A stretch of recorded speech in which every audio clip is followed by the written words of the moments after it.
नमस्कार। प्रस्तुत है बहुत ही पारंपरिक कलसा गुठाई गीत। द्वारे से आवे काहे बाबू मुस्काई जी, काउले बुनेग बेटी कलसा गोठाई जी, काउले बुनेग बेटी कलसा गोठाई जी। कलसा गोठाई बाबू रुपिया न लेब जी, कलसा गोठाई बाबू रुपिया न लेब जी। देहु न मोरे बाबू हाथ कई कंगना जी, देहु मोरे बाबू हाथ कई कंगना जी।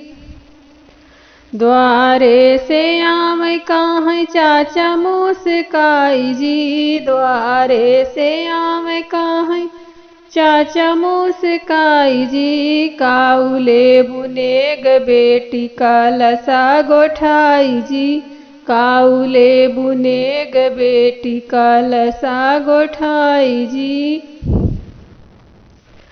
कलसा गोठाई चाचा रुपिया न लेब जी, कलसा गोठाई चाचा रुपिया न लेब जी। दई द्या मोरे चाचा सोने कई सिकड़िया जी, दई द्या मोरे चाचा सोने कई सिकड़िया जी।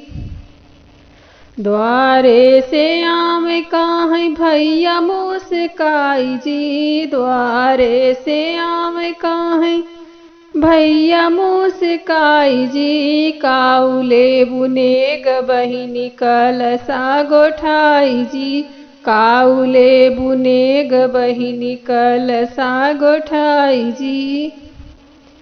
कलसा गोठाई भैया रुपिया न लेब जी, कलसा गोठाई भैया रुपिया न लेब जी। देहु ना मोरे भैया सोने कई झुमकिया जी, देहु ना मोरे भैया सोने कई झुमकी जी।